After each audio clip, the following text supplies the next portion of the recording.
Bed bath प्रक्रिया। आइए जानते हैं कि बेड बाथ कैसे दिया जाता है। बेड बाथ को स्पंजिंग भी कहा जाता है। बेड बाथ के लिए हमें आवश्यकता होगी sterilise tray, talcum powder, body lotion, liquid soap, spirit, boric powder, Vaseline, eye drops, 2 iPad, 1 बोल, 4 स्पंज क्लॉथ या नैपकिन, रोगी के कपड़े, 2 बड़े तौलिया, 1 बाथ ब्लैंकेट, 1 बेसिन गुनगुने पानी के साथ। सबसे पहले केस पेपर देखकर यह सुनिश्चित करें कि बेड बाथ उसी रोगी को दिया जाना है। प्रक्रिया शुरू करने से पहले हाथ अच्छी तरह से धो लें। दरवाजा खटखटाकर या अनुमति लेकर कमरे में प्रवेश करें। रोगी की तबीयत पूछें और उन्हें सूचित करें कि उन्हें बेड बाथ दिया जाएगा। Oral care. अगर रोगी की ओरल केयर यानी मुंह की सफाई नहीं की गई है तो पहले वह करें।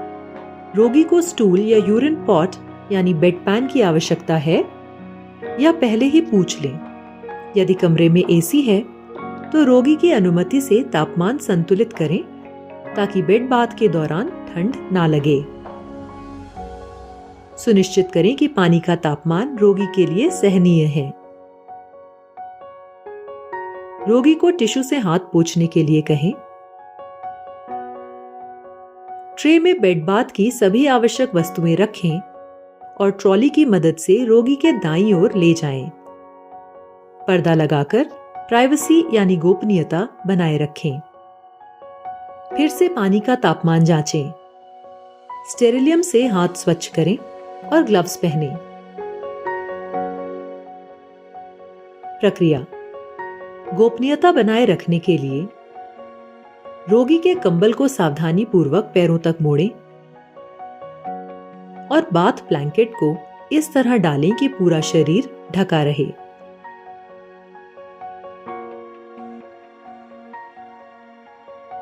बाथ ब्लैंकेट के अंदर से रोगी के कपड़े धीरे धीरे उतारें। पहले अपनी तरफ की ड्रेस की स्लीव हाथ से निकालें। फिर दूसरी तरफ से दूसरी स्लीव निकालकर ड्रेस को एक तरफ रख दें। ड्रेस को गंदे लिनन बैग में डालें। मरीज की पैंट भी गंदे लिनन बैग में डालकर रख दें। ऐसा करते समय रोगी का शरीर अनावश्यक रूप से खुला ना हो, इसका विशेष ध्यान रखें। रोगी की छाती पर एक बाथ टॉवल रखें। एक स्पंज क्लॉथ या रुमाल लें और उसे अपने हाथ पर इस तरह लपेट लें। इसके खुले हिस्से को मोड़ें और इस तरह रखें। रुमाल को गर्म पानी में डुबोकर निचोड़ लें। चेहरा साफ करना। बेड बाथ की शुरुआत चेहरे से करें। चेहरे पर लिक्विड सोप का उपयोग ना करें।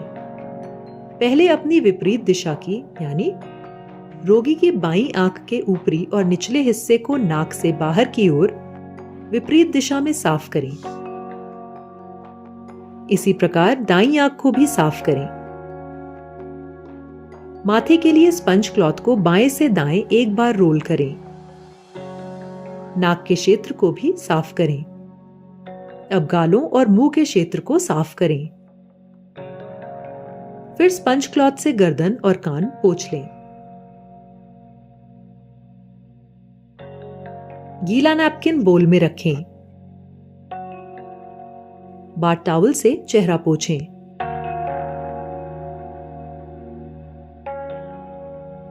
यदि रोगी बेहोश हो तो बंद आंखों पर आईपैड रखें। फेस टॉवल निकालकर गंदे कपड़ों के बैग में डालें। हाथों की सफाई।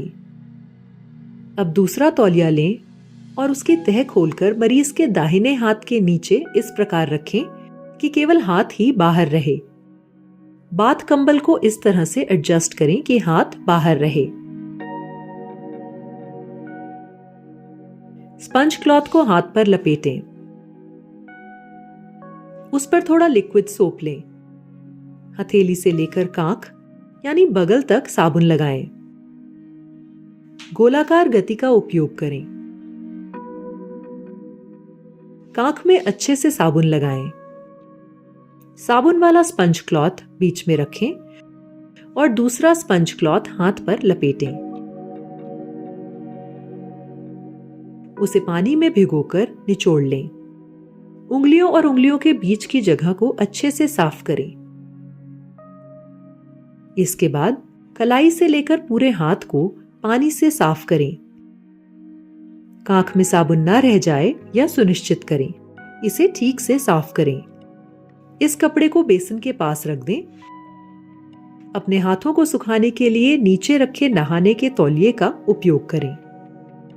पहले उंगलियों के बीच के हिस्से को सुखाएं और फिर बाकी हिस्सों को। तौलियों को आराम से निकालें और अपने हाथों पर बाथ ब्लैंकेट डाल लें। अब तौलिए को मरीज की बाईं बांह के नीचे रखें। दाहिने हाथ की तरह इसी प्रक्रिया का पालन करें।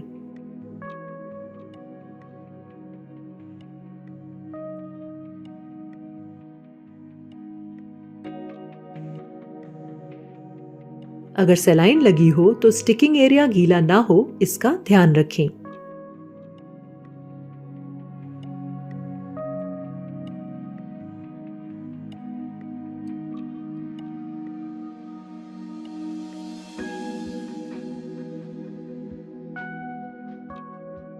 छाती और पेट की सफाई। अब बाथ टॉवल को छाती पर अच्छे से बिछाएं। बाथ ब्लैंकेट को पेट तक नीचे करें। एक स्पंज क्लॉथ पर साबुन लें। बाथ टॉवल उठाकर छाती पर हल्के हाथ से गोलाकार गति में साबुन लगाएं।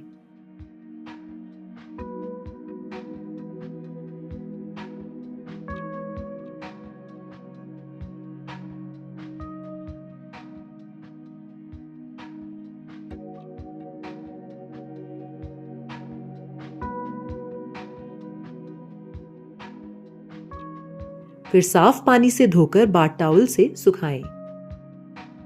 महिला रोगी के लिए ब्रेस्ट के नीचे की त्वचा को अच्छी तरह से सुखाएं।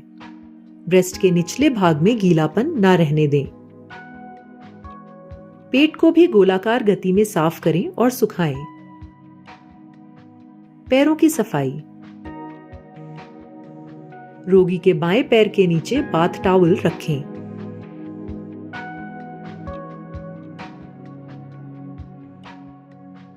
बाथ ब्लैंकेट को इस तरह एडजस्ट करें कि पैर का केवल आवश्यक हिस्सा ही दिखाई दे। स्पंज क्लॉथ पर साबुन लगाकर ग्रॉइन एरिया से पैर तक साबुन लगाएं। एड़ी से उंगलियों तक साबुन लगाएं। इसके बाद इसी दिशा में पानी से पैर साफ करें।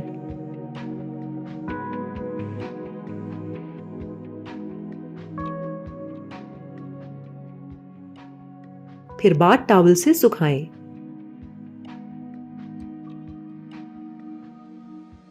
रोगी के दाएं पैर के लिए भी यही प्रक्रिया दोहराएं।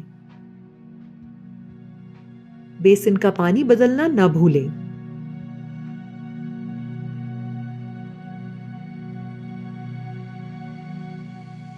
यदि बाथ टॉवल बहुत गीला हो गया हो तो उसे भी बदलें। पीठ की सफाई। रोगी को बाई करवट लेटाएं। इसके लिए जरूरत पड़े तो किसी स्टाफ से मदद लें। रोगी को सिम्स पोजीशन में रखें। इसके लिए मरीज के दाहिने पैर को घुटने से थोड़ा मोड़ लें।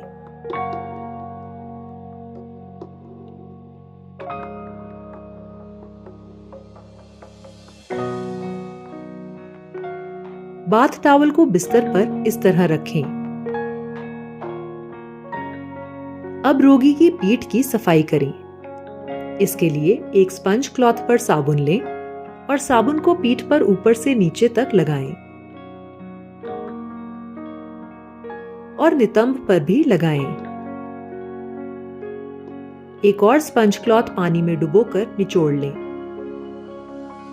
उससे पीठ और नितंब को साफ करें। अब बाथ टॉवल से साफ करें। ध्यान रहे कि रोगी को जोर से ना रगड़ें। रोगी का निरीक्षण करें और जांच लें कि कहीं उसे बेदसोर, किसी प्रकार का रंग में बदलाव या चकत्ते तो नहीं है। अब बाथ टॉवल को हटा दें और बाथ ब्लैंकेट को एडजस्ट करें। पेरिनियल केयर या मूलाधार की सफाई। मूलाधार की सफाई शुरू करने से पहले नए ग्लव्स पहनना ना भूलें। नैपकिन को ऐसे मोड़ें।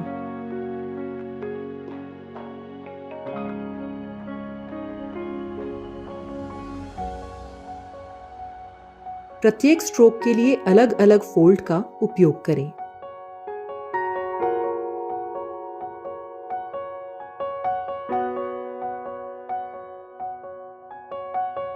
बाथ टॉवल से मूलाधार को सुखाएं।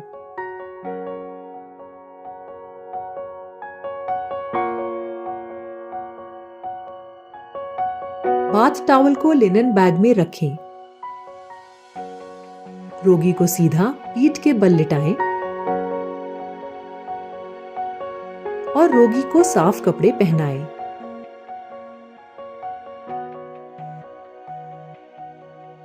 ऐसा करते समय मरीज को परेशानी ना हो, यह सुनिश्चित करें।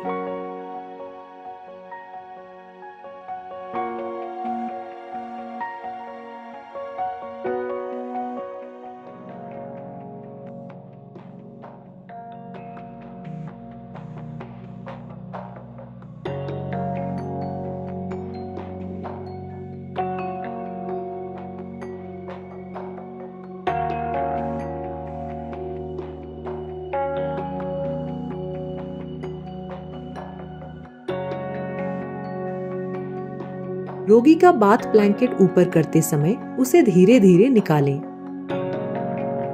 बेडशीट और कंबल पर सिलवटें ना रहें, यह सुनिश्चित करें। ग्लव्स डिस्पोज करें। हाथ स्टेरिलियम से साफ करें और हाथ धोने की पूरी प्रक्रिया अपनाएं। रोगी का सलाइन दोबारा कनेक्ट करें।